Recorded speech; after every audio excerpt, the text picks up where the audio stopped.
Hello everyone, कैसे हो आप सब। होप सो आप सभी अच्छे होंगे। आज का जो वीडियो रहने वाला है वो ईएमआरएस एग्ज़ाम के लिए कौन सी बुक से हमें क्या क्या पढ़ना है, कैसा सिलेबस रहने वाला है, पिछले पेपर में क्या क्या आया था, क्या क्या गलतियां मैंने की और क्या क्या आपको नहीं करनी है, कहीं मुझे एडवांटेज मिला जो डिसएडवांटेज मिला, वो सारी चीज़ें हम इस वीडियो के अंदर करने वाले हैं। होपफुली वो जो बच्चे जो ईएमआरएस की तैयारी करने वाले हैं उनके लिए एक यूज़फुल वीडियो ये रहने वाला है। तो करें स्टार्ट। पीजीटी बायोलॉजी के लिए जो क्वेश्चन आए थे पिछले, वो सॉल्यूशन वीडियो नेक्स्ट वीडियो के अंदर आपके लिए लेके आ रहे हैं। उसके साथ साथ हर रोज़ एटलीस्ट 50 क्वेश्चंस प्रैक्टिस हम हमारे चैनल के ऊपर शुरू करने वाले हैं। जल्दी ही इसको भी हम स्टार्ट करने वाले हैं प्लेलिस्ट के अंदर। तो आज का जो वीडियो रहने वाला है उसके अंदर हम डिस्कस करेंगे टायर 1 में कैसा सिलेबस है, कहाँ से आप तैयारी कर सकते हैं। उसके साथ साथ टायर 2 में कैसा सिलेबस है, उसके लिए आपको कहाँ से क्वेश्चन प्रैक्टिस करनी है, वो सारी चीज़ें हम पढ़ने वाले हैं। तो करें स्टार्ट। देखिए, इस पीडीएफ के अंदर सिलेबस दिया हुआ है किसके लिए, पीजीटी पोस्ट के लिए। और पीजीटी में सबसे पहला जो पेपर है टायर 1 जिसको हम बोल रहे हैं, वो सबके लिए कॉमन रहने वाला है। तो सबसे पहले बात कर लेते हैं टायर 1 की जो पीजीटी के लिए रहने वाला है। अब उसके अंदर सबसे पहला जो पार्ट रहने वाला है वो पार्ट 1, जिसको हम नाम देंगे जनरल अवेयरनेस का। देखो, कोई स्पेसिफिक बुक नहीं है, कोई स्पेसिफिक बुक नहीं है। अब इसके अंदर क्या दिया हुआ है, करंट अफेयर दिया और जीके दिया हुआ है। जीके की जो रामबाण हम बोल रहे हैं, ल्यूसेंट की जो बुक आती है उससे आप आराम से कर सकते हैं। उसके अलावा कोई बुक आपको पढ़ने की ज़रूरत नहीं है। करंट अफेयर्स के लिए आप क्या कर सकते हैं, यूट्यूब से आप देख सकते हैं, ठीक है। उसके अलावा जो हमारा मेन सोर्स बचता है वो क्या है, आप डेली न्यूज़पेपर पढ़िए, वहाँ से आप इजीली करंट अफेयर्स को कर सकते हैं। बाकी कहीं जाने की ज़रूरत नहीं है।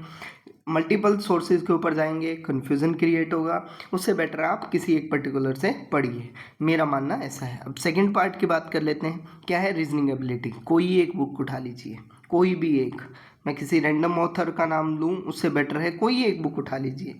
सारा गेम क्या है, प्रैक्टिस का है। जितनी प्रैक्टिस करेंगे उतना ज़्यादा कैपेबल होंगे रीजनिंग के अंदर। ये जो डाटा आपको दिया हुआ है, जितने भी टॉपिक्स दिए हैं, चाहे सिटिंग अरेंजमेंट का टॉपिक हो, डाटा सफिशिएंसी का हो, वेन डायग्राम का हो, ब्लड रिलेशन का हो, जहाँ से इसके क्वेश्चन आपको मिल रहे हैं उन क्वेश्चंस की प्रैक्टिस कीजिए। जितना ज़्यादा प्रैक्टिस करेंगे उतना ज़्यादा आप अपने सब्जेक्ट को स्ट्रॉन्ग मिलेंगे, ठीक है। अब पार्ट 3 की बात करते हैं, नॉलेज ऑफ आईसीटी, यानी कंप्यूटर आपको पढ़ना है। अब कंप्यूटर पढ़ने के लिए मैंने कहाँ से किया था, जो हमारी बुक दी हुई है जीके की, उसके अंदर एक सेपरेट पोर्शन आता है कंप्यूटर का। मैंने सिर्फ उतना ही पढ़ा था। और अगर आप पिछला पेपर उठा के देखेंगे तो उसमें सिर्फ बेसिक सवाल थे हमारे। ऐसा नहीं है कि आपको डेप्थ में चीज़ें पूछी गई हैं, बिल्कुल बेसिक सवाल यहाँ से पूछे गए थे। तो आपको एक कंप्यूटर का बेसिक सा नॉलेज आपको होना चाहिए। अब ल्यूसेंट की बुक से भी पढ़ सकते हैं, आर्यंत की जीके की बुक के अंदर भी ये सेपरेट पोर्शन दिया होता है कंप्यूटर का, वहाँ से भी आप पढ़ सकते हैं। यानी एक बेसिक आइडिया आपको आईसीटी का भी होना चाहिए। उसके बाद आ जाती है बात किसकी बच्चे, पार्ट 4 की, जहाँ हमें दिक्कत है। Part 4 teaching aptitude. अब देखो, टीचिंग एप्टीट्यूड कोई स्पेसिफिक बुक लेने की ज़रूरत नहीं है, आपकी जो बीईडी की बुक्स हैं, ठीक है, उसके अंदर ये सारे टॉपिक्स आपको मिल जाएंगे। मैं जो पढ़ता हूँ वो इस तरीके से पढ़ता हूँ, मैं टॉपिक वाइज चीज़ों को करते के चलता हूँ। लाइक मैंने आज पढ़ना है फैक्टर अफेक्टिंग टीचिंग, तो उस वो सोर्सेज कहाँ कहाँ से मिल सकते हैं वहाँ से मैं ढूंढूंगा। मेथड ऑफ टीचिंग अगले दिन ढूंढूंगा, टीचिंग एड्स को। इस तरीके से अपने सेल्फ नोट्स को प्रिपेयर करके चलता हूँ और उसी तरीके से मैंने तैयारी पीछे की थी। अब इवैल्यूएशन सिस्टम आपने बीएड के अंदर पढ़ा था, वहीं से उसी को रिवाइज करने की आपको ज़रूरत है। फिर भी अगर आपको ये है कि मुझे तो एक स्पेसिफिक ही पढ़ना है, तो आप कोई भी एक बुक रेफ़र कर सकते हैं। मेन चीज़ यहाँ फिर वही आती है, क्वेश्चंस अगर आप नहीं लगाएंगे तो आप पीछे रह जाएंगे। उसके बाद आ जाएंगे भाई डोमेन नॉलेज। अब इसके अंदर दो चीज़ें हैं, एक तो क्या है, एक्सपीरियंशियल एक्टिविटी बेस्ड पेडागोजी, ठीक है, आपको पेडागोजी पढ़नी है, ठीक है, जो रियल लाइफ बेस्ड है वो। और उसके अलावा हमें पढ़ने हैं केस स्टडी बेस्ड क्वेश्चन। देखो, अगर आप सीबीएसई बोर्ड में पहले से पढ़ा रहे हैं तो इन चीज़ों के बारे में अवेयर होंगे। केस बेस्ड क्वेश्चंस काफ़ी आ रहे हैं। अगर आप देखेंगे बोर्ड क्लासेस 10th और 12th में, तो आपको एक आइडिया लग जाएगा केस स्टडी बेस्ड क्वेश्चंस क्या होते हैं। और अगर आपको नहीं पढ़ा रहे हैं तो सीबीएसई के कोई भी एक सैम्पल पेपर उठा के देखिए, जैसे 10th का साइंस का हम उठाएं या 12th का साइंस बायोलॉजी का हम उठाएं, तो उसमें आपको दिए होंगे हर चैप्टर के पीछे केस बेस्ड क्वेश्चंस। उसी तरीके से क्वेश्चन यहाँ से आपसे पूछे जाने वाले हैं। उसके अलावा क्या होगा, नेशनल एजुकेशन पॉलिसी 2020, इसके लिए आपको जो नॉर्मली अगर हम बात करें, अगर आप गूगल पे भी सर्च करेंगे तो एक ऑथेंटिक डाटा गवर्नमेंट के द्वारा रिलीज़ की गई है बुक NEP, अगर आप उसको पढ़ पाए दी बेस्ट है। नहीं पढ़ पाते हैं तो जो शॉर्ट नोट्स हैं वो भी आपके काम आ सकते हैं। पिछली बार जो क्वेश्चन आए थे वो काफ़ी ईजी क्वेश्चंस यहाँ से देखने को मिले थे। 10 आउट ऑफ 10 भी यहाँ पे आप स्कोर कर सकते हैं NEP के अंदर। अब उसके बाद आ जाती है भाई part 6, language competency. Very very very important. क्यों इंपॉर्टेंट है? अगर आपने नोटिफिकेशन को पढ़ा होगा तो देखो पिछली बार क्या था, पिछली बार हमें लैंग्वेज कॉम्पिटेंसी के अंदर लैंग्वेजेस थी 3, अब उसके अंदर एक आपकी चॉइस की थी, ठीक है, जिसको हमने रीजनल लैंग्वेज बोला, एक आपकी इंग्लिश थी और एक आपकी हिंदी थी, ठीक है, ये चीज़ें थी। अब देखो यहाँ पे चॉइस में जो आपने लैंग्वेज ली उसमें भी 10 में से आपको 4 नंबर लेने थे नेगेटिव मार्किंग होते हुए। इंग्लिश के अंदर भी 4 नंबर आपको लेने थे 10 में से, और हिंदी में भी 10 में से आपको 4 नंबर लेने थे, ठीक है। बट आप इसकी इस नोटिफिकेशन की एक विशेष जो चीज़ रही वो क्या रही, अब जैसे 2 पोर्शन दिए हुए हैं यहाँ मान के चलते हैं तो ये 20 मार्क्स का आएगा। अब यहाँ आपको इंडिविजुअली 10 में से 4 मार्क्स नहीं लेने हैं, इस बार क्या बोला गया है, आपको 8 मार्क्स लेने हैं आउट ऑफ 20। मतलब आप अगर हिंदी को तैयार कर रहे हैं, मान के चलते हैं कि 8 नंबर आप हिंदी में ही ले लेते हैं तो इंग्लिश के अंदर आपको अलग से नहीं करने की ज़रूरत है। पिछली बार टफ जो रहा था पार्ट वो यही रहा था, आप 10 में से 4 आपका लेना कंपलसरी था, ठीक है। अब की बार थोड़ा इजी बनाया है, मतलब 8 नंबर आपको लेने हैं। ये अगर आप देखेंगे साउथ के जो लोग हैं जो हिंदी कम पढ़ते हैं उनके लिए थोड़ा सा इजी कर दिया उन्होंने, क्योंकि इंग्लिश में ही वो क्या है कॉम्पिटेंट इनफ हो गए। जो लोग नॉर्थ के हैं उनके लिए थोड़ा सा मुश्किल रहने वाला है, क्योंकि जो साउदर्न रीजन के लोग थे वो पिछली बार सेलेक्ट कम हुए थे, इस बार उनको थोड़ा एडवांटेज मिलने वाला है, ठीक है। ये तो है हमारा पार्ट 1। अब देखिए पार्ट 1, या अगर मैं बोलूँ टायर 1, अब की बार पहली बार क्या हुआ है, 2 टायर में पेपर को किया गया है। पिछली बार क्या था, टायर 1 प्लस टायर 2, ठीक है, ऐसे पेपर बनाया गया था। मतलब आपका 70 मार्क्स का टायर 1 था और 80 मार्क्स का आपका टायर 2 था। इस तरीके से 150 मार्क्स का आपका एक ही पेपर था और उसी के अंदर आपको कम्प्लीटली बताया गया था एक पेपर देना है, वो MCQ बेस्ड रहने वाला है। और इस तरीके से उन्होंने क्या किया था, डिवीज़न किया था। इस बार क्या किया गया है, 200 नंबर का पेपर कर दिया है, उसमें से 100 नंबर का आपका टायर 1 रहने वाला है और 100 नंबर का आपका टायर 2 रहने वाला है। अब जो ये टायर 1 है वो टोटली क्या है भाई, क्वालिफाइंग नेचर है, मतलब आपको टॉप 10 में आना है, ठीक है, यानी एक सीट है तो आपको 10 लोग सेलेक्ट होंगे, ठीक है। अब दूसरा आता है टायर 2, अब इसी के बेस पे आपकी बनेगी मेरिट। तो इम्पोर्टेंट पार्ट क्या है हमारा, मेरिट वाला। अब पहली चीज़ तो हमें ये है कि हमें टॉप के 10 लोगों में आना है, ठीक है। उसके बाद फिर जो हमारा सब्जेक्ट है वही हमारी मेरिट डिसाइड करने वाला है। कुछ लोगों को कन्फ्यूज़न है कि ये क्यों डाल दिया गया है, पिछली बार भी यही चीज़ें थी, कुछ अलग नहीं है, सिर्फ एक चीज़ ऐड हुई है, वो हमारा क्या हुआ है, सब्जेक्टिव क्वेश्चंस। और सब्जेक्टिव क्वेश्चंस दैट मीन्स ये आपकी एक पॉजिटिव साइड है।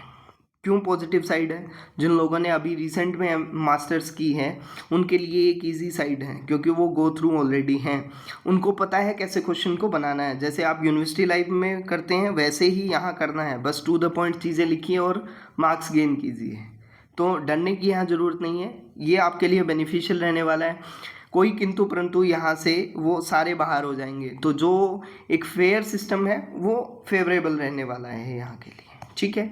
अब बात कर लेते हैं सब्जेक्ट। अब अलग अलग सब्जेक्ट्स का सिलेबस दिया गया है, अगर आपको चाहिए PDF तो मैं आपको प्रोवाइड करवा दूंगा। ये जो वीडियो रहने वाली है वो बायोलॉजी वालों के लिए रहने वाली है, क्योंकि मेरा सब्जेक्ट क्या है, बायोलॉजी है, तो मैं थोड़ा सा डिटेल में जाऊंगा। जिसको सिर्फ कॉमन के लिए था उसके लिए ख़त्म हो चुकी है।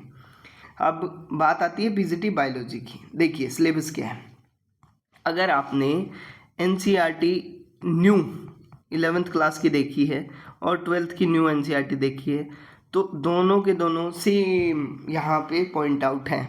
फर्स्ट चैप्टर आता हमारा लिविंग वर्ल्ड, फर्स्ट यूनिट के अंदर बायोडाइवर्सिटी के बारे में पढ़ते हैं, क्लासिफिकेशन क्या है, 3 डोमेन्स क्या थे, taxonomy, systematics, concept of species, taxonomical hierarchy और बाइनोमियल नोमेनक्लेचर। मतलब चैप्टर नंबर 1 पढ़िए और उसके साथ आप क्या कीजिए, क्वेश्चन प्रैक्टिस।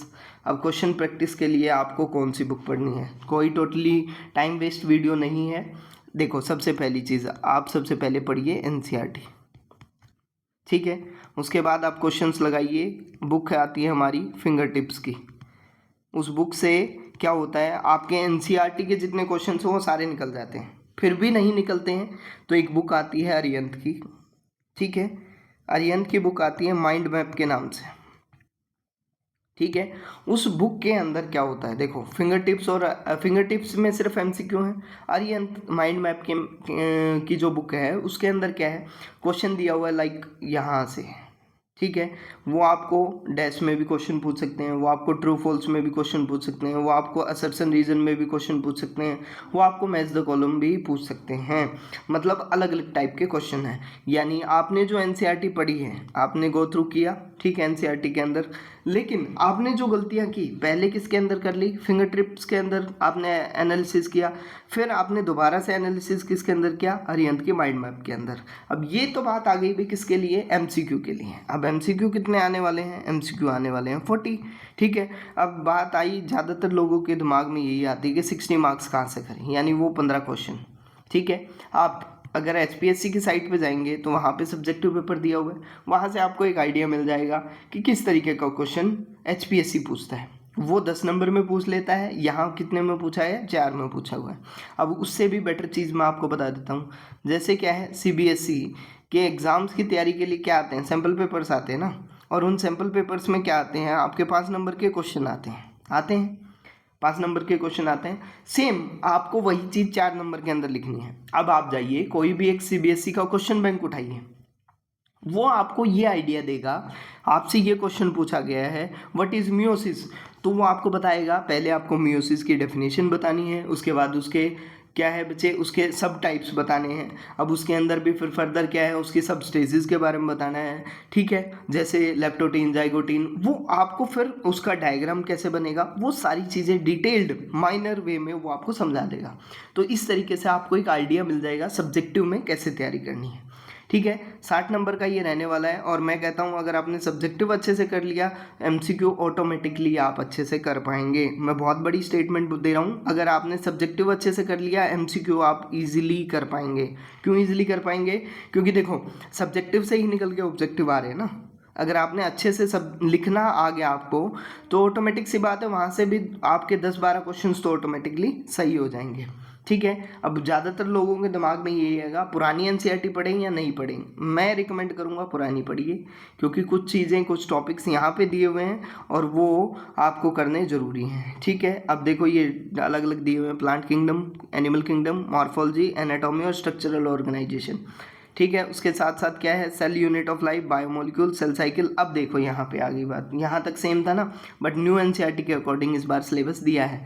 मतलब जो डिडक्शन वहाँ से है वो डिडक्शन यहाँ है, लेकिन कुछ टॉपिक्स जो जैसे ये चैप्टर्स दिए हुए हैं इनको आप पुरानी NCERT से पढ़ेंगे तो आपको बेनिफिट मिलेगा दूसरे टॉपिक्स के अंदर, ठीक है जी।